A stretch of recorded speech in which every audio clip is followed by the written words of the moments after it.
हमारे चैनल को सब्सक्राइब करें और वीडियो सबसे पहले अपने मोबाइल पर पाने के लिए बेल आइकन को दबाएं।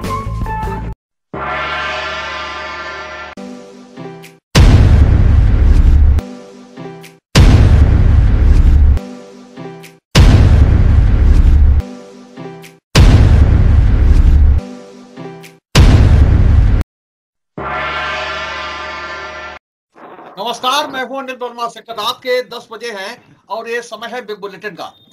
बिग बुलेटिन में हम पंचायत चुनाव को लेकर के चर्चा करेंगे। पंचायत चुनाव का रण सज रहा है और जो राजनीतिज्ञ हैं, जो नर्सरी है राजनीति की, उसे पंचायत चुनाव की जो 33 पंचायत है, पंचायत चुनाव है, उसे नर्सरी माना जाता है। और उसको लेकर ही जो राजनीति में स्थापित लोग हैं या राजनीति में स्थापित होने के इच्छुक लोग हैं, वो पंचायत चुनावों में अपना भाग्य आजमा रहे हैं, भाग आजमाने का प्रयास करेंगे। आरक्षण की स्थिति लगभग स्पष्ट हो गई है। आरक्षण घोषित हो गया है अंतिम रूप से, और इस पर आपत्तियां और आपत्तियों पर सुनवाई के बाद में फाइनल आरक्षण घोषित होने के साथ ही पूरी तरह से चुनावी तैयारियां पूरी हो जाएंगी। और लेकिन इस बार जो नजर आया है, इन चुनावों को लेकर के राजनीतिक दलों में खास सक्रियता है। खासतौर से भारतीय जनता पार्टी एक एक बूथ, एक एक गांव, एक एक ग्राम सभा को लेकर के पूरी सक्रियता में से है। और पूरी जो रणनीति बनी है भारतीय जनता पार्टी की, वो हर ग्राम सभा तक अपने को पहुंचाने की है, हर ग्राम सभा पर कब्जा करने की है। और ये पहली बार हो रहा है कि एक दर्जा मंत्री स्तर का नेता पंचायत चुनाव का प्रभारी है और देख रेख में उनके चुनाव में 2-3 दिन तक यहाँ प्रवास करना पड़ता है जो प्रभारी होते हैं वो। और उसके बाद में चुनाव की स्थिति जैसे जैसे नजदीक आ रही है, पूरी तरह से स्थिति को और अच्छी तरह से रणभूमि सजाई जा रही है। कल जो यहाँ के प्रभारी हैं, पिछड़ा वर्ग वित्त एवं विकास निगम के अध्यक्ष बाबूराम निषाद, वो यहाँ थे फरुखाबाद में, और बैठकें हुई हैं, कई चक्र में बैठकें हुई हैं। तो कल अनायास ये लगा कि हम देखें कि दूसरे राजनीतिक दलों के जो दफ्तर हैं, उनमें भारतीय जनता पार्टी की तुलना में क्या स्थितियां हैं, क्या गतिविधियां चल रही हैं। तो भारतीय जनता पार्टी के दफ्तर से जब हम निकले तो सबसे पहले हमारे रास्ते से बड़ा समाजवादी पार्टी का कार्यालय। समाजवादी पार्टी के कार्यालय में 2 लोग थे, सुनसान पड़ा था दफ्तर, और 2 लोग थे जिनमें से एक पेंशनभोगी कर्मचारी है पार्टी का और एक सैनिक प्रकोष्ठ के अध्यक्ष लाल। वो लोग जो मुख्य कक्ष है पार्टी कार्यालय का, उसमें पूरी तरह से निद्रा में मग्न थे, पूरी तरह से सोए हुए थे। और जो वेतनभोगी कर्मचारी है वो उससे पीछे के कमरे पर कुर्सी और लगा करके आराम से कुंभकर्णी निद्रा में सोए हुए।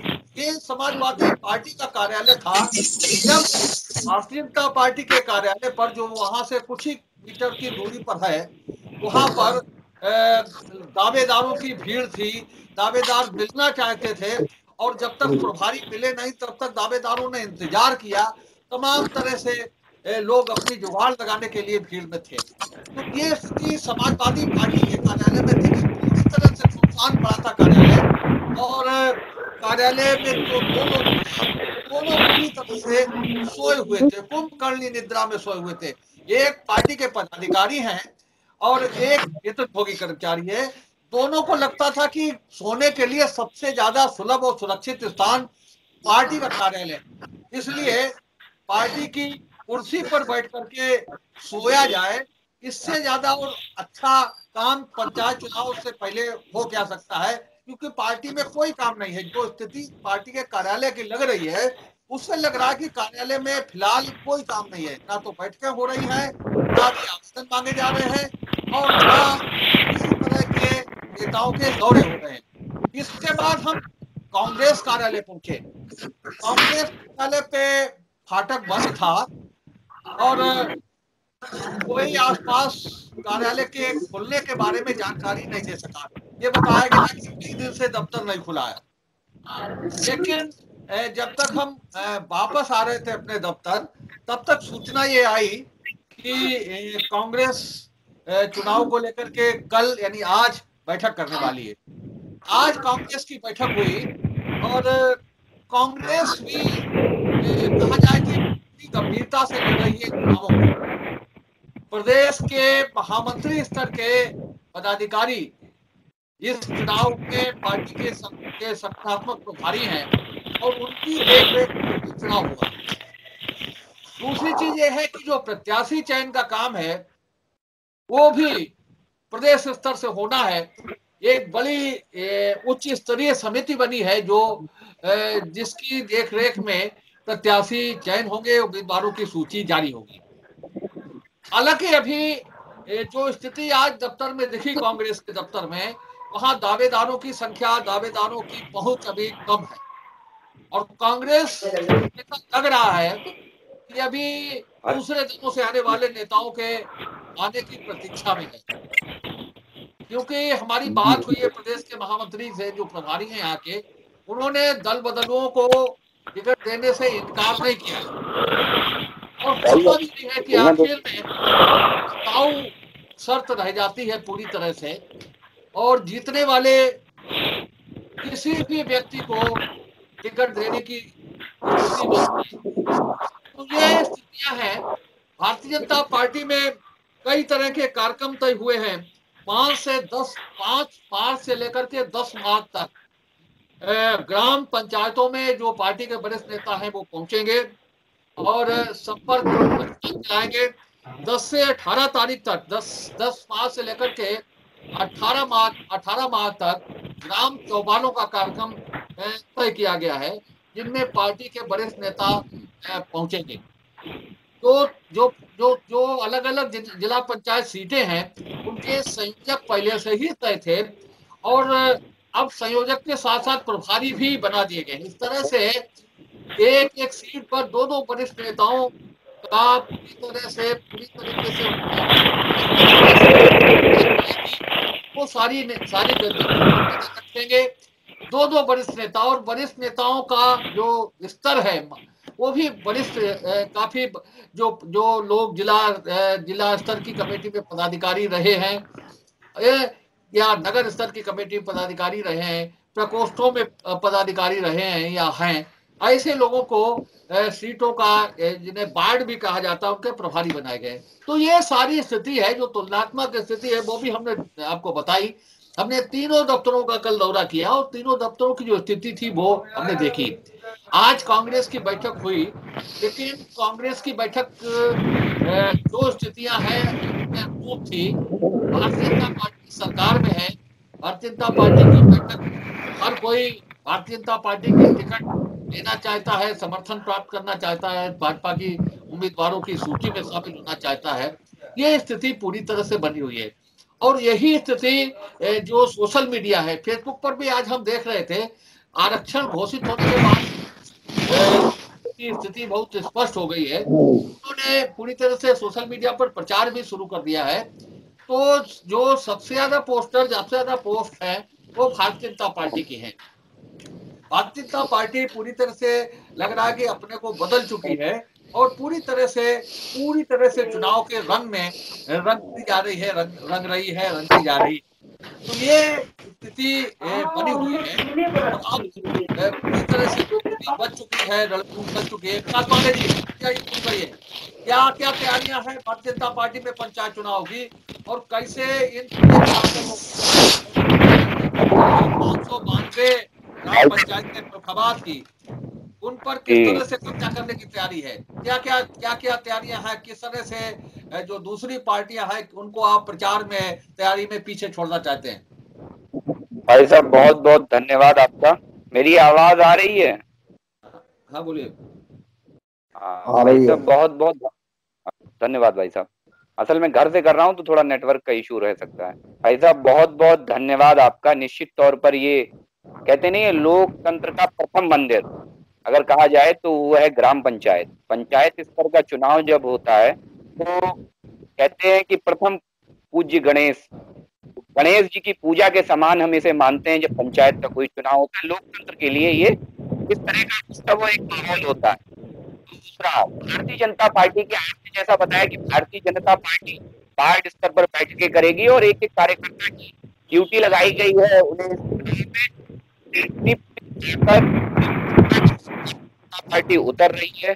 भाई साहब, सबसे बड़ा विषय मैं भारतीय जनता पार्टी चुनाव अपना संगठन के बलबूते लड़ती है, ना कि सरकार के बलबूते। ये बात हमेशा ही प्रूव हो चुका है। जैसा देख रहे होंगे कि विरोधी नामांकन करने, अभी सहकारिता का चुनाव हुआ कि विरोधी नामांकन करने नहीं गए क्योंकि उनकी सरकार नहीं थी, और आरोप ये लगाया कि भारतीय जनता पार्टी सरकार का उपयोग करती है, ये करती है, वो करती है।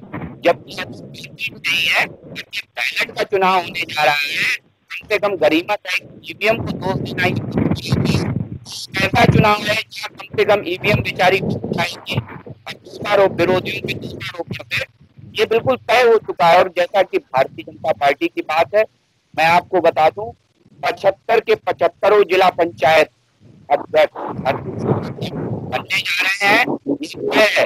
एग्जाम्पल के लिए मैं आपको बता दूं, आपको चुनाव लड़ने की छोटा सा उदाहरण देता हूँ। वहां से एक बड़े नेता है समाजवादी पार्टी के, नाम नहीं लूंगा, सकते हैं। उम्मीद ये थी कि नौकरानी को बाद में जो है जिला पंचायत अध्यक्ष बनाया गया, उनकी पत्नी जिला सदस्य, मुझे जानकारी मिल रही है कि तो सीट पर चुनाव लड़ने नहीं जा रही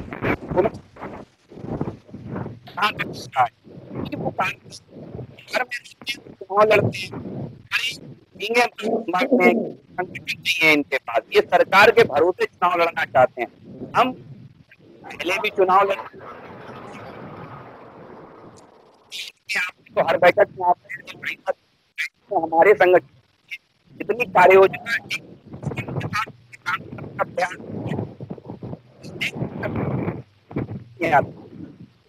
सिस्टम के साथ एक बड़ा विषय ये है कि हम ये चुनाव लोकतंत्र का चुनाव है और हम ये चुनाव बड़े बहुमत से जीतने जा रहे हैं क्योंकि हम कहीं ज्यादा आगे हैं। अनिल जी, देख रहे आत्मविश्वास है भारतीय जनता पार्टी का, और आपकी दफ्तर में लोग सो रहे हैं। अनिल जी भाई, कल जो है जी कल जो है हम लोग कायमगंज विधानसभा में जिला अध्यक्ष सहित थे और एक एक सीट का आकलन किया जा रहा है कि किस प्रकार से चुनाव की रणनीति आगे तय हो और प्रत्याशी घोषित हो ना हो, इसका क्या असर पड़ेगा। क्योंकि अभी तक हमारे यहाँ प्रदेश नेतृत्व ने इस पर गाइडलाइन अभी हमको नहीं दी है, लेकिन जैसे कि कल हम लोगों ने ये सर्वे किया जो कांग्रेस विधानसभा 5 सीटें हैं उन पर कि हमें चुनाव पार्टी लड़ाएगी, क्योंकि ये बड़ी गांव की ऐसी ऐसी चीजें हैं, महीन बातें हैं, क्योंकि हर पार्टी का अपना अपना एजेंडा है। बहुत से गांव ऐसे होते हैं जहां एक ही जात के लोग रहते हैं और वहां पर जो है अगर किसी प्रत्याशी घोषित कर दोगे तो वो तो हो ही जाएगा, लेकिन बाकी लोग जो है नाराज भी हो सकते हैं। इन सारे पहलुओं पर कल हम लोगों ने जिला अध्यक्ष के साथ कायमगंज में बैठकर वार्ता की है और आगे की रणनीति हम लोग जो है जब अधिसूचना जारी होगी तब घोषित करेंगे कि हमें किस प्रकार से चुनाव लड़ना है। इसमें प्रधानी डीडीसी ये तो अलग चुनाव है क्योंकि गांव का चुनाव है, मुख्य चुनाव है जिला पंचायत सदस्य का, क्योंकि इससे ही जिला पंचायत अध्यक्ष चुना जाता है। इन पर हम लोगों की अपनी निगाहें हैं और अपनी अपनी रणनीति होती है, तो हम लोग उस रणनीति को बना रहे हैं कि जो 30 सीटें हमारी हैं उनमें से हम लोग जो है सीटें जीतने का काम करें। ऐसी भूमिका हमारी बढ़ रही है और उसे जो अधिसूचना जारी होगी इसके बाद हम लोग। चलिए श्री किशन गौतम जी, आज कुछ गौतम जी नेटवर्क आज कुछ गड़बड़ लग रहा है। हेलो गौतम जी, हाँ बोलिए। हाँ देखिए शेखर जी,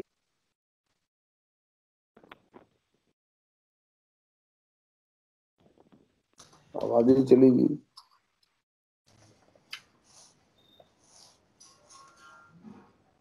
है कि भाजपा की एक एक सीट पे में निगाह है और इनकी क्या रणनीति है। ये कब्जा करना चाहते हैं, इतना नहीं चाहते, इसीलिए ये सेटिंग बेटिंग दुनिया भर की अधिकारियों को बदलना, इतनी बड़ी तादाद में ये फेरबदल करना, इस तरह का इनका ये वो चल रहा है।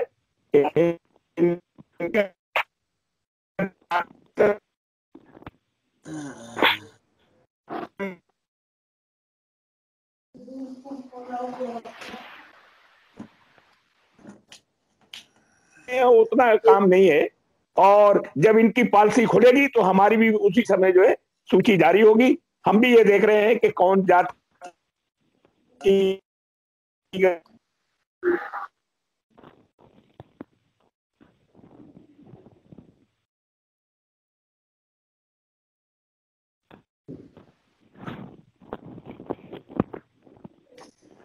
गौतम जी गड़बड़ है मामला।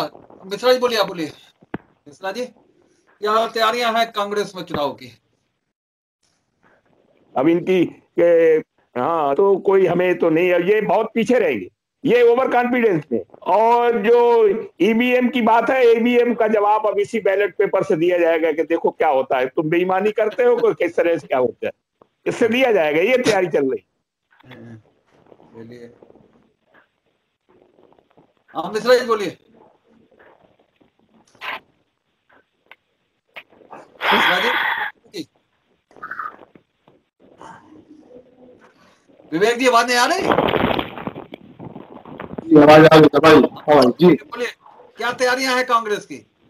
देखिए, कांग्रेस ने पिछले कई चुनावों के बाद इस बार रणनीति अपनी बदली है और प्रत्याशियों का चयन जिले से एक तीन लोगों की सूची जाएगी नाम की, उस पर प्रदेश मुख्यालय से उसका फैसला होगा। और जा रही है, बैठकें चालू है, इनके अंदर पूरे प्रदेश में बैठकें हो जाएंगी, प्रभारी उसमें तय हो जाएंगे। और सबसे बड़ा जो रणनीति शामिल किया गया है कि हम जनता के बीच में जनहित के मुद्दों को लेके जाएंगे कि किस तरीके से जनता के साथ वादे किए गए और वो वादे की वादा खिलाफी होके आज जनता किस तरीके से, जनता का हर वर्ग परेशान है, चाहे किसान हो चाहे नौजवान हो। नमक के दाम 6 सालों में चौगुने हो गए, लेकिन गेहूं के दाम चौगुने क्यों नहीं हुए? आज डीजल के दाम बढ़ रहे हैं, उसको लेके राशन कार्ड की समस्याएं हैं, किसान के बिल को लेके बताएंगे किस तरीके से आवश्यक वस्तु अधिनियम खत्म कर दिया गया, जिससे जमाखोरी बढ़ेगी। जो पूंजीपति हैं वो आपके आने पौने दाम पे आपका अनाज खरीद के और उसको महंगे दाम में उद्योगपतियों को बेचेंगे, वही महंगा गल्ला बाद में किसान खरीदेगा। इन सब मुद्दों को लेकर हम जनता के जाएंगे, जनता जनार्दन का जो भी फैसला होगा उसको स्वीकार करेंगे। लेकिन हम जो जनहित के मुद्दे हैं, भारतीय जनता पार्टी ने की जो नाकामियां हैं, जो जनता को वादे किए थे, जो जुमले दिए थे, उनको और यही हमारी मेन प्रभावी रणनीति अब की बार रहेगी के बाद में, जिसको हम लेके जनता के बीच जाके जनता गड़बड़ है, कुछ साउंड रुक रहा है। ये तो जनता जनार्दन बताएगी कि इनका खरा उतरता है और क्या होता है। पालीवाल जी बोलिए, आप भी बोलिए। पालीवाल जी हाँ बताइए। काफी रुक रहा है।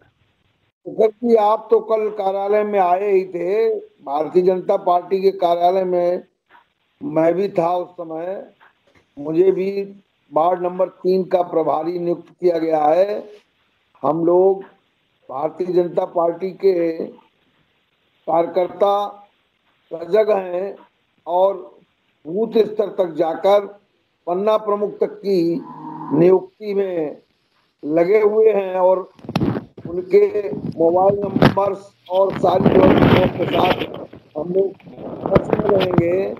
और हमारी प्रदेश सरकार ने और केंद्र सरकार ने जो काम किया है, काम की बदौलत हम मतदाताओं के पास बात रखने जा रहे हैं। जैसे सरकार बनी तो बड़े काम हुए हैं, और उत्तर प्रदेश की छोटी सरकार बनी तो छोटे काम हुए हैं। अब गांव गली और चौहान की बारी है। इसमें सजग रहते हुए भारतीय जनता पार्टी द्वारा जो समर्थित शक्ति आपके सामने आएगा, तो जिताने के लिए सभी कार्यकर्ताओं को लगना है। कार्यक्रम स्तर तक संयोजक के रूप में वरिष्ठ कार्यकर्ता गांव-गांव तक जाकर ये व्यवस्था में इस तरीके से मुख्यालय पर जो मीटिंग हो रही थी, उसी तरीके से मीटिंगों का आयोजन, चौपालों का आयोजन कर दी गई है। हम प्रभारी लोगों ने आज से ये काम विधिवत रूप से पूर्ण कर दिया, और आगे हम जिला पंचायत के साथ अपने ब्लॉक प्रमुख इसके बारे में भी हम कार्यकर्ताओं यदि गांव गली का विकास कराना है तो इन सरकार आपकी और जिला पंचायत की बड़ी सरकार जिले की कुर्सी है, इस पर अपना प्रत्याशी तभी पहुंचेगा जब हमारा जिला पंचायत की सीटें जीतेंगी। और जिला छोटे विकास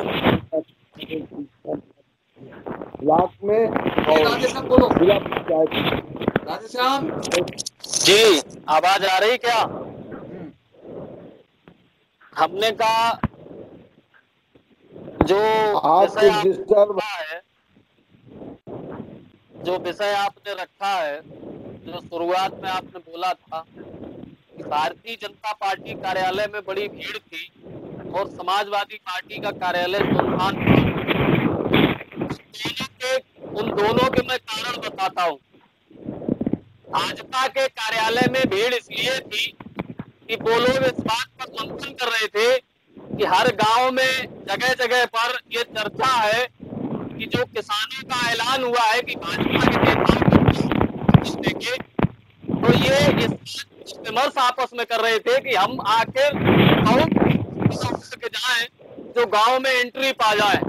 और समाजवादी पार्टी का कार्यालय सुना इसलिए था क्योंकि वहां जितने भी जो लीडर हमारे हैं वो सब अपने अपने क्षेत्रों में हैं, वो जहाँ काम लगे हुए हैं, जहाँ चुनाव लड़ना है वहां लगे हुए।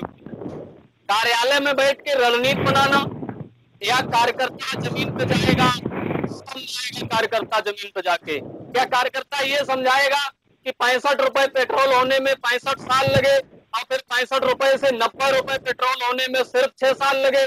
क्या कार्यकर्ता ये समझाएगा कि रेलवे का 200% किराया हमने बढ़ाया?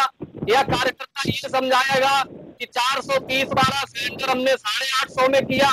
या कार्यकर्ता ये समझाएगा कि 17 घंटे बलात्कार की लाश पड़ी रहती है?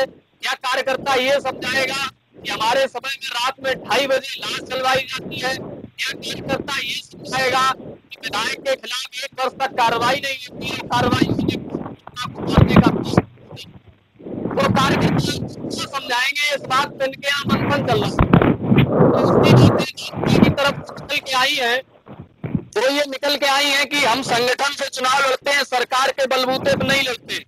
आपने देखा होगा कि कोऑपरेटिव के चुनाव में फर्रुखाबाद में किस तरह से नंगई और टुंडई हुई। समाजवादी पार्टी के वरिष्ठ नेता छोटे सिंह यादव जी का सिर फोड़ दिया गया, कुर्सियां चली, कितनी कुंडई बात भाजपा के कार्यकर्ताओं ने की, ये पूरे जिले ने देखा और शायद है कि पत्रकार होने के नाते आपने भी देखा होगा। दूसरी एक बात निकल के आई कि ये चुनाव बैलेट पेपर से है, ईवीएम से नहीं है। लोग ईवीएम को नहीं बता पाएंगे गलत कि बैलेट पेपर से ही विधान परिषद के भी चुनाव हुए थे जो शिक्षक स्नातक हुए। इस आगरा स्नातक खंड को जिताने के लिए क्या क्या नहीं हुआ, अहमदाबाद ब्लॉक में किस तरह से गुंडई हुई और उसके बाद 8000 बैलेट पेपर डॉक्टर असीम यादव के निरस्त किए थे और वो 3000 से चुनाव हारे। हम आज तक ये नहीं समझ पाए और मंथन नहीं कर पाए इस बात पर कि आज 8,000 लोग कौन थे जो BA करने के बाद भी एक लिखना नहीं। भाई इस चुनाव में ग्रेजुएट होता है और ग्रेजुएशन कंप्लीट करने के बाद भी लिखना नहीं सीख पाया, ऐसे 8,000 पूरे स्नातक खंड में। तीसरी एक बात सामने निकल के आई, बार बार ये कहा जाता है कि नौकरानी वो जिले की प्रथम नागरिक है, तो मैं समझता हूँ। और अगर वो किसी की नौकरानी है हो गया उनको क्यों नहीं हरा पाया? अब थोड़ा सा निकाल पीछे चलते हैं। विधान परिषद के चुनाव में भाजपा उम्मीदवार के लिए नामांकन में केवल प्रस्तावक बन जाने पर विजय गुप्ता का क्या हाल हुआ था, ये सारे लोगों को याद है, फर्रुखाबाद के लोगों को। बहुत अच्छा भाषण लग रहा था मीरा देसाई का। विजय गुप्ता केवल उस नामांकन में प्रस्तावक बन गए थे, उसके बाद में पुलिस ने पूरा घर खोद दिया था उनका, है ना। वो चीज याद है सारे लोगों को, तो बहुत अच्छी चीजें हैं ये जो मुझे मेरी आवाज सारी चीजें याद रखता है। बताइए मेरी आवाज अगर आ रही हो तो मैंने बड़ा अच्छे तरह से सुना और मैंने इस बात का पूरा ख्याल रखा कि मेरे छोटा भाई पिछली बार मुझसे नाराज हो गया था, इस बार वो अपनी भड़ास अपनी कुंठा निकाल ले, जो सत्ता से दूरी की उसे कुंठा है वो निकाल ले, जनता पे भले ही ना निकाले। कारण अब मैं बताता हूँ कि मैं क्या बताऊंगा जाके जनता को। मैं इस जनता को बताऊंगा कि जिनके साथ थे हम उससे आपको मुक्ति दिला के आए हैं, जिनके साथ जो सत्ता में आने के बाद जैसे बंदर बांट करते थे, कैसे लोगों को बढ़ावा मिलता था, हम उससे मुक्ति दिलाने आए हैं। कैसे लोग सैफई महोत्सव के नाम पर क्या क्या करते थे, हम उससे मुक्ति दिलाने आए हैं। कैसे लोग एक बना करके अपने विकास का झटोरा फेंकते थे, हम उससे मुक्ति दिलाने आए हैं। मुक्ति दिलाने आए हैं।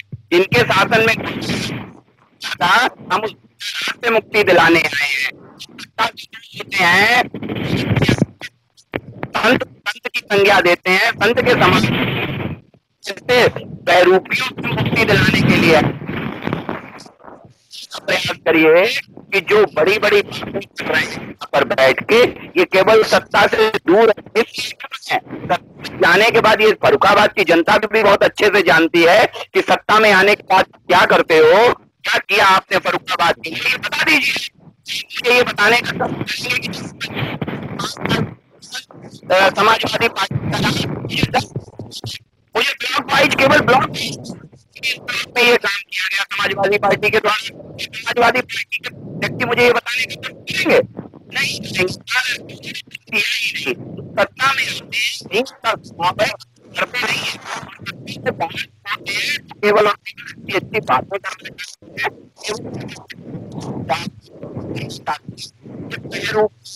हमेशा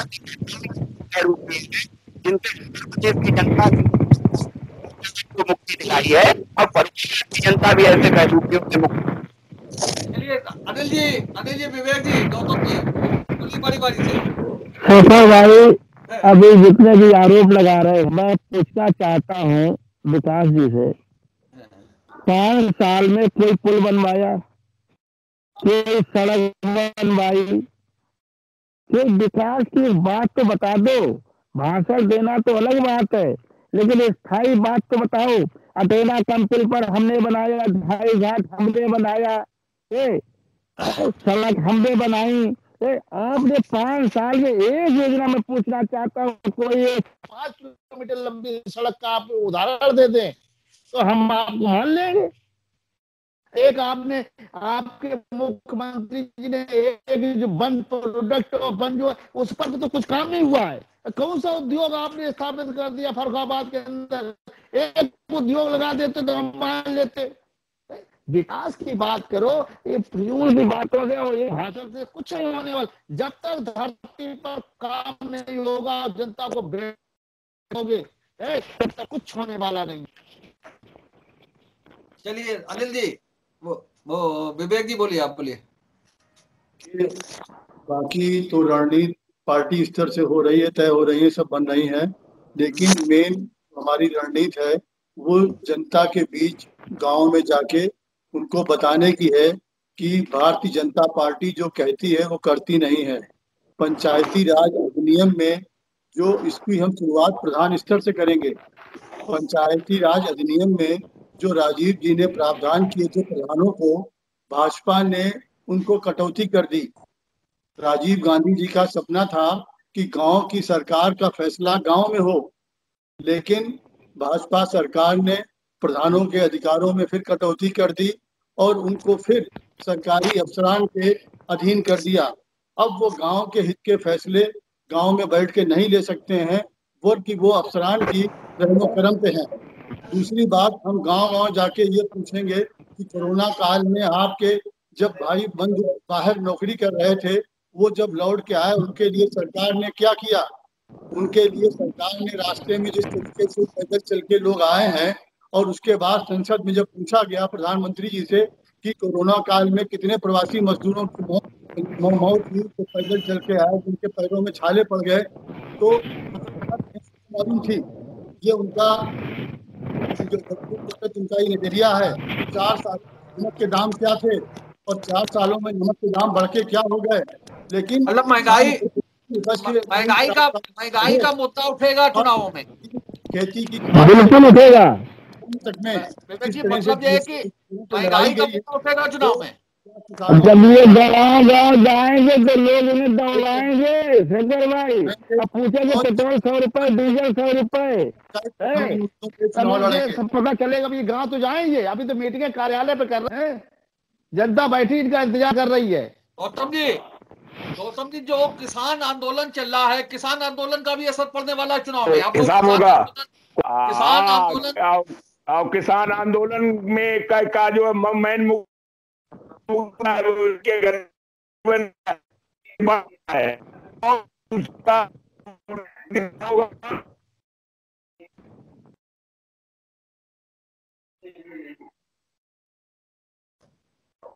आप विवेक जी बोलिए, क्या रह गया?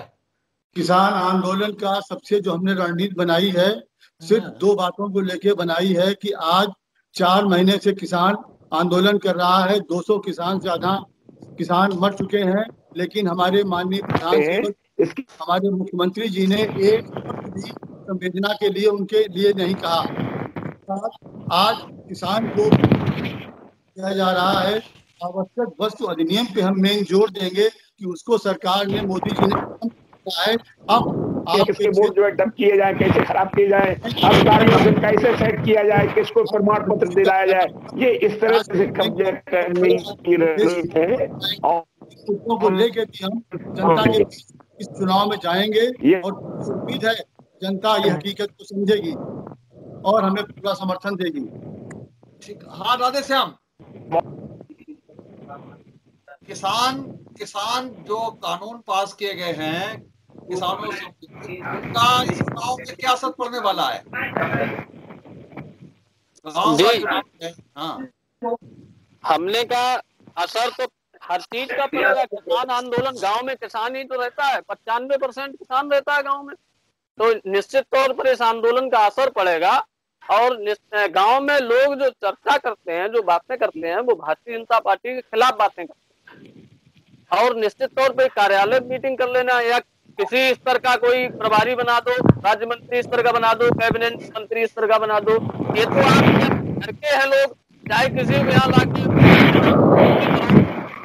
लेकिन कुछ होने वाला नहीं है साहब। जनता तैयार बैठी है और हम ये विश्वास दिलाते हैं कि अगर भाजपा चुनाव लड़ी तो भाजपा चारों खाने चित होगी, और सरकार चुनाव लड़े तो फिर तो कुछ भी हो सकता है। ये तो पूरा राजनीतिक वर्ग जानता है और पत्रकारिता का वर्ग जानता है कि सरकार चुनाव अगर लड़ेगी तो क्या करे क्या न करे ये उसके हाथ में होता है, लेकिन भाजपा अगर चुनाव लड़ेगी तो हारेगी, ये निश्चित। ठीक, विकास कुछ होने वाला है ऐसा जैसा राधे श्याम आशंका व्यक्त कर रहे हैं? विकास जी, कुछ होने वाला है जो राधे श्याम आशंका व्यक्त कर रहे हैं? तो आज की इस चर्चा को यही समाप्त कर रहे हैं। अभी पंचायत चुनाव पर हम लगभग प्रतिदिन चर्चा किया करेंगे, प्रतिदिन बैठेंगे, प्रतिदिन विभिन्न मुद्दों पर बहस होगी। आज की चर्चा को हम यही समाप्त कर रहे हैं। आज की चर्चा में भाग लेने के लिए विवेक जी का, अनिल जी का, मालीवाल जी का, राधेश्याम जी का, श्री कृष्ण गौतम जी का, विकास पांडे का बहुत बहुत धन्यवाद। कल शनिवार है लेकिन कल अवकाश रहेगा, इसलिए अब हम लोग सोमवार को मिलेंगे। अगला बुलेटिन का एपिसोड सोमवार को होगा। तब तक के लिए इजाजत दीजिए। शुभ रात्रि।